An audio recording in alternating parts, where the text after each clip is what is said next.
बाईस जून की रात जब ईरान की मिसाइल लॉन्च हुई तो कतर समेत सभी खाड़ी देशों में कोहराम मच गया। जैसे ही ईरान की मिसाइल कतर के अल उदैद मिलिट्री बेस की तरफ बढ़ी, वैसे ही आसमान में तेल अवीव जैसा खौफ पसरने लगा। खाड़ी में ट्रंप का टावर तोड़कर ईरान के सर्वोच्च नेता खामनेई ने बता दिया कि डोनाल्ड ट्रंप और अमेरिका की दादागिरी ईरान के आगे नहीं चलेगी, जवाब बराबर दिया जाएगा।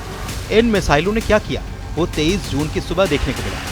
ईरान की बैलिस्टिक मिसाइल ने कतर के अल उदैद एयरबेस में उसके टॉप सीक्रेट रेडोम को राख में तब्दील कर दिया। इस बात की पुष्टि अब अमेरिका के रक्षा मंत्रालय यानी कि पेंटागन ने कर दी है।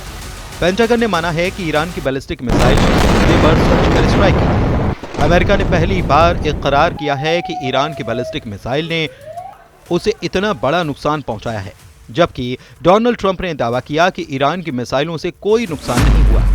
कतर में अमेरिका का अल उदैद मिलिट्री बेस फिलहाल पूरी तरह से चालू है, लेकिन ईरान की मिसाइलों ने साफ कर दिया है कि पूरे पश्चिम एशिया में चाहे अमेरिका हो या इजराइल, दोनों का कोई ठिकाना उसकी मिसाइलों से नहीं बच सकता।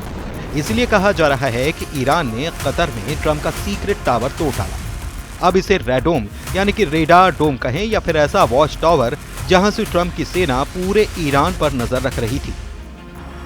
ईरान ने कतर में अमेरिका के ठिकानों पर उसी रात हमला किया जब अमेरिका ने ईरान के फोर्टों समेत 3 परमाणु ठिकानों पर बमबारी की थी।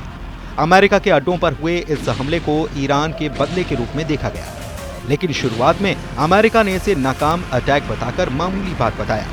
ईरान ने 22 जून को अल उदैद मिलिट्री बेस पर 14 मिसाइल दागी थी। अमेरिका ने उनको पूरी तरह से काउंटर करने का दावा किया। ट्रंप के मुताबिक ईरान ने 14 मिसाइल फायर की, जिसमें 13 को मार गिराया गया, जबकि एक को काउंटर नहीं किया गया क्योंकि वो एक ऐसी जगह पर गिरने जा रही थी जिससे किसी नुकसान का अंदेशा नहीं था।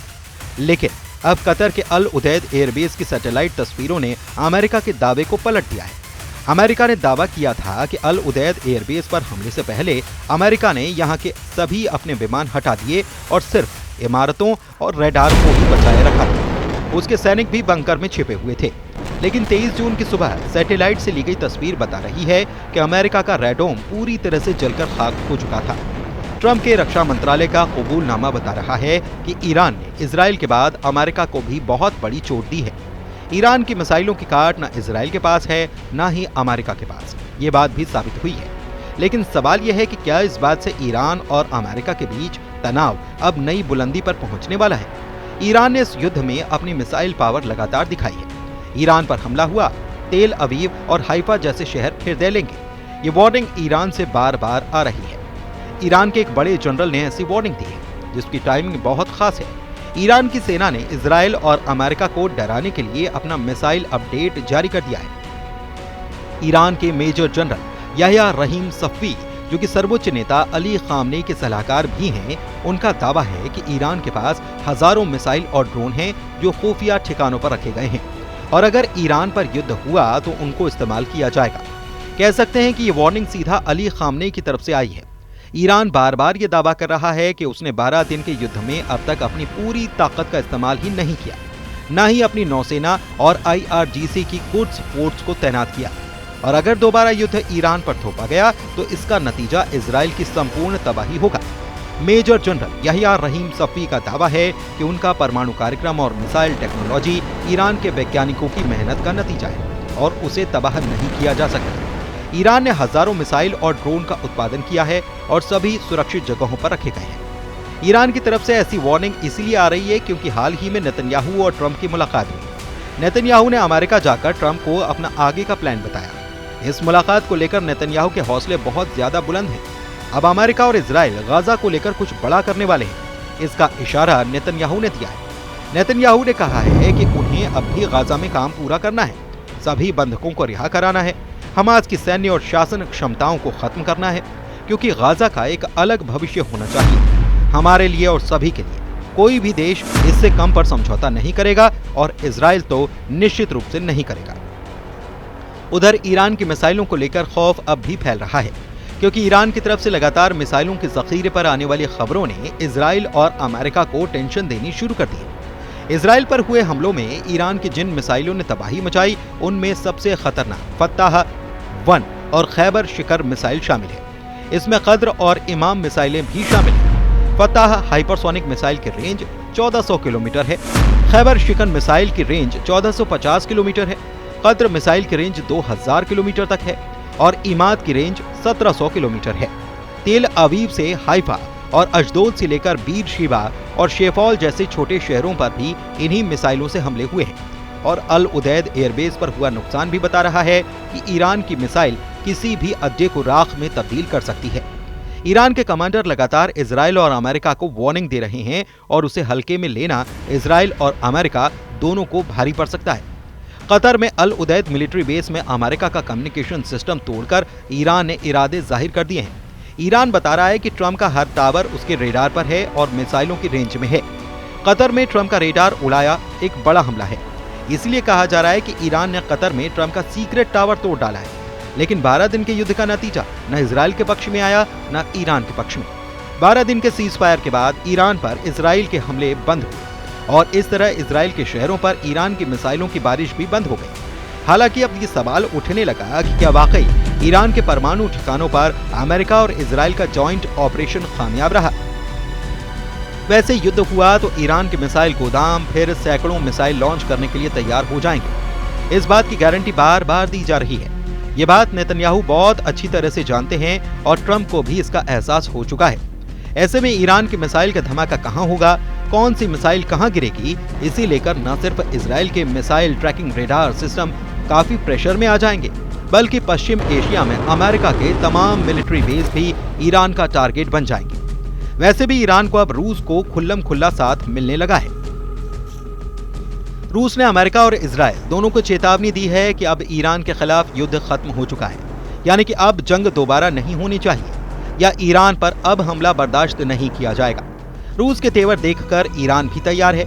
ईरान में IRGC कमांडर हुसैन सलामी की वर्दी को छूकर कसम खाई गई है कि इस बार अगर हमला हुआ तो न इजराइल बचेगा और न ही अमेरिका के अड्डों को बख्शा जाएगा। मॉस्को से लेकर तेहरान तक ईरान और इजराइल का रुका हुआ युद्ध एक बार फिर से उबाल खा रहा है। ईरान के सेना अध्यक्ष अब्दुल रहीम मूसवी के मुताबिक अगर ईरान अपनी विनाशकारी ताकत दिखाएगा तो अमेरिका भी नेतन्याहू को नहीं बचा पाएगा। ईश्वर की कृपा है कि हम तैयार हैं। ईरान के लोग भी किसी भी साजिश को शुरुआत में ही कुचलने के लिए तैयार हैं। ईरान और इजराइल का युद्ध पूरी दुनिया ने देखा और सबको लगा कि यही तीसरे विश्व युद्ध का ट्रिगर पॉइंट है। अब पूरी दुनिया दो हिस्सों में बटेगी और एक खेमा दूसरे खेमे पर इतने बम बरसाएगा कि इसका अंत दुनिया के खात्मे के साथ होगा। वैसे अल उदैद एयरबेस पर हमले की तस्वीरें ये बता रही हैं कि ईरान को गंभीरता से लेने की जरूरत है। ये सीधे सीधे नेतन्याहू और डोनाल्ड ट्रंप को चेतावनी है। 12 दिन के युद्ध यानी कि इजराइल के हमलों में ईरान को नुकसान तो बहुत ज्यादा हुआ, लेकिन इस जंग का फैसला अभी सीज फायर के साथ ही हुआ है, यानी कि ईरान और इजराइल दोनों अभी एक प्लेटफॉर्म पर हैं। बेशक जीत का ऐलान दोनों तरफ से किया जा रहा है। दुनिया ने तेहरान और ईरान के बाकी शहरों पर इजराइल के हमलों को देखा है।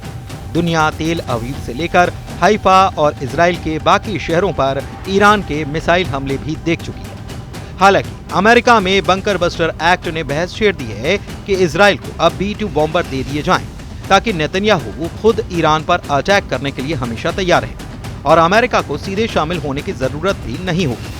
ऐसा इसीलिए क्योंकि ईरान पर 22 जून को हुए बंकर बस्टर वाले हमले ने अमेरिका को भी खामनेई के सीधे टारगेट पर ला दिया है। इसीलिए बंकर बस्टर एक्ट से इजराइल को 10 गुना ताकत देने की तैयारी शुरू की जा चुकी है। सवाल है कि क्या अब युद्ध दोबारा शुरू होने का खतरा नजर आ रहा है, क्योंकि पुतिन ने इजराइल और अमेरिका के इन्हीं तेवरों को लेकर साफ शब्दों में धमकाया है। सवाल है कि रूस को ऐसा क्यों लग रहा है कि इजराइल और ईरान का युद्ध फिर से शुरू होने वाला है। ईरान की सेना के चीफ ऑफ स्टाफ ने कहा कि उन्हें शक है कि इजराइल सीज फायर का उल्लंघन जरूर करेगा और अगर ऐसा होता है तो ईरान अगली बार से कई गुना ज्यादा ताकत से ऐसा जवाब देगा कि इजराइल और उसके साथ ही हैरान रह जाएंगे।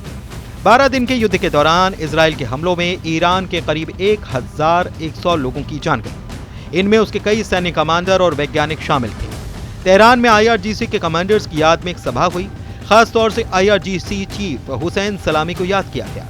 ईरान की सेना अपने बड़े बड़े कमांडर्स को खोने के बाद एक बार फिर से मजबूत दिखना चाहती है। ईरान के सेना अध्यक्ष ने कहा है कि हमने दुश्मन के लिए एक विनाशकारी योजना तैयार की थी, लेकिन युद्ध खत्म होने की वजह से ऐसा मौका नहीं मिला। अगर अब किसी ने गलती की तो उस विनाशकारी योजना को लागू किया जाएगा। यानी कि इस बार ईरान की वार्निंग इजराइल के साथ साथ अमेरिका यानी कि डोनाल्ड ट्रंप के लिए भी है। और वार्निंग बहुत साफ है कि जिस तरह से मिसाइल वाली आतिशबाजी तेल अवीव और हाइफा ने देखी है, वैसे ही हमले खाड़ी में मौजूद इजराइल के सभी साथियों पर भी होंगे और इसमें ईरान इस बार कोई कोताही नहीं बरतेगा। ट्रंप भले ही अमेरिका का स्वतंत्रता दिवस मना रहे हों, लेकिन पुतिन का साथ मिलने के बाद ईरान के कमांडर्स की वार्निंग को हल्के में लेना बड़ी गलती साबित होगा।